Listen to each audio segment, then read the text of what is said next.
சிறப்பு நேரலை நிகழ்ச்சியில நம்ம இணைஞ்சிருக்கோம். அடுத்து நம்மளோட சிறப்பு விருந்தினர் பேச வராங்க. அவங்க என்ன சொல்ல வராங்கன்றதை கேட்டுருவோம். வாங்க நேயர்களே.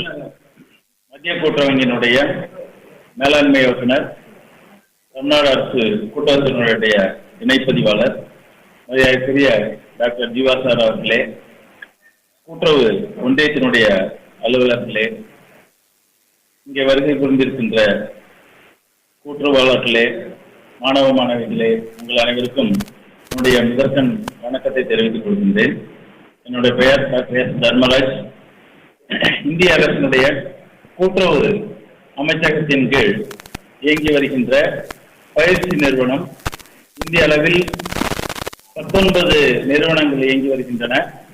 தமிழ்நாட்டினுடைய கூட்டுறவுத்தினுடைய வளர்ச்சி மற்றும் அதனுடைய சிறப்பம்சம் காரணமாக தமிழகத்தில் மட்டும் 2 நிறுவனங்கள் இங்கே இயங்கி வருகின்றன.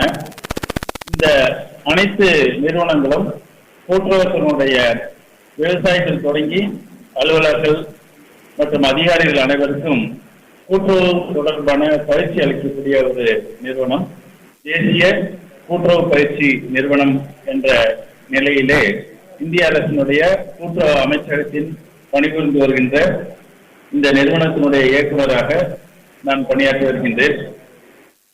இந்த நிகழ்வை பொறுத்தவரை நமக்கு அனைவருக்கும் மிக முக்கியமாக அறியப்பட வேண்டிய விஷயம், இந்தியா மிக மிக வலுவான முறையிலே வளர்ச்சி அடைந்த நிலையிலும் வளர்ச்சி அடைந்து வருகின்ற நிலையிலும் செயல்பட்டிருக்கின்ற இந்த சூழ்நிலையில பல்வேறு வணிக மற்றும் அரசு பொதுத்துறை நிறுவனங்கள் இயங்கி வருகின்ற பொழுது கூட்டுறவு நிறுவனங்கள் என்கின்ற இந்த ஒரு அமைப்பு பன்னெடுங்காலமாக இந்தியாவுடைய சமூக பொருளாதார வளர்ச்சிக்கு மிக மிக சிறப்பாக பணியாற்றி வருகின்ற ஒரு அமைப்பாகும்.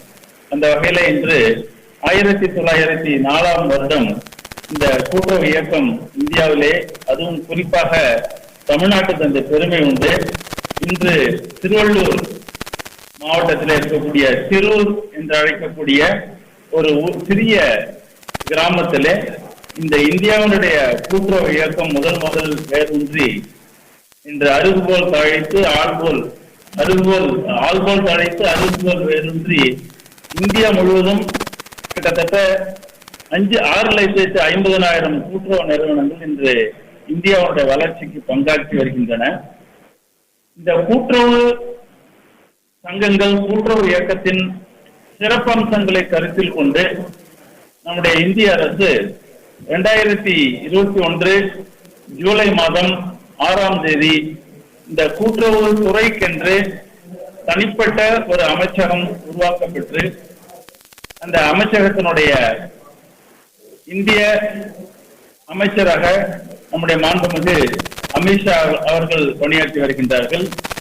பாரத பிரதமர் அவர்களுடைய வழிகாட்டுதலுக்கு இணங்க பல்வேறு நடவடிக்கைகள், அதாவது சற்றேறக்குரிய 114 கூட்டுறவு திட்டங்கள் இன்று இந்திய அளவிலே செயல்படுத்தப்பட்டு வருகின்றன. அந்த வகையிலே மாநிலங்களை பொறுத்தவரை நம்மளுடைய கோஆபரேட்டிவ் பெடரலிசம் என்று கூறுவார்கள். அந்த வகையில கூட்டுறவு என்பது நம்முடைய அரசியலமைப்பு சட்டத்தின் கீழ் மாநிலத்தினுடைய கருப்பொருளாகும். அந்த வகையில ஒவ்வொரு மாநிலத்திலும் அந்தந்த மாநிலங்களுக்குரிய கூட்டுறவு சட்டத்திட்டங்கள் வழியாக நாம் இயங்கி வருகின்றோம். அந்த வகையில தமிழ்நாடு மிக சிறப்பாக எப்படி கூட்டுறவு இயக்கம் இந்தியாவிற்காக தமிழ்நாட்டில் வேறின்றியதோ அதே போன்று இந்த கூட்டுறவு இயக்கமானது மிக சிறப்பான வகையிலே தமிழ்நாட்டிலே செயல்பட்டு வருகின்றது. கிட்டத்தட்ட சற்றேறக்குரிய 24,000 கூட்டுறவு அமைப்புகள் தமிழ்நாட்டில் மட்டும் செயல்பட்டு வருகின்றன. அந்த வகையிலே இந்தியாவிற்கு முன்மாதிரியாக கூட்டுறவு திட்டங்களை நடைமுறைப்படுத்தி சிறப்பாக செயல்பட்டு வருகின்ற நம்முடைய தமிழ்நாடு அரசினுடைய கூட்டுறவு நிறுவனங்கள், கூட்டுறவு சங்கங்கள், அவற்றுடைய சிறப்பான செயல்பாடுகள் போல அனைத்து மாநிலங்களுடைய செயல்பாடுகளுக்கு உறுதுணையாக இருக்கக்கூடிய ஒரு நிலையில் தான் இந்த அமைச்சகம் செயல்பட்டு வருகின்றது. அந்த வகையில இந்த அமைச்சகம் தொடங்கப்பட்டு 5வது ஆண்டு நிறைவாக இந்த 29 ஜூலை மாதம் முதல் கூட்டுறவு அகில இந்திய கூட்டுறவு வார விழாவாக நாம் நடத்தி வருகின்றோம். அந்த வகையிலே நம்முடைய தமிழ்நாடு அரசினுடைய வழிகாட்டுதலுக்கு இணங்க இந்த கூட்டுறவு வார விழா பல்வேறு இடங்களிலும் பல்வேறு கூட்டுறவு நிறுவனங்களிலும் நடத்தப்பட்டு வருகின்றது.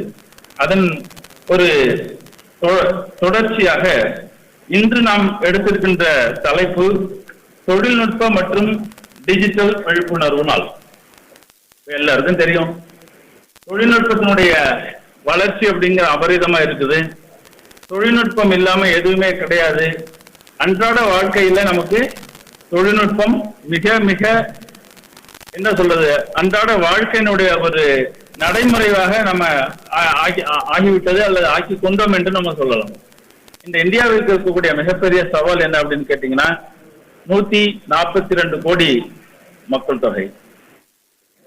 சற்றேறக்குறைய ஆகாஷ்வாணி மதுரை பண்பலை 103.3 மற்றும் ராமேஸ்வரம் பண்பலை 100.9 விருதுநகர் மாவட்டம் கூட்டுறவு விழாவில தான் சிறப்பு நேரலையில நம்ம இணைஞ்சிருக்கோம் நேயர்கள்.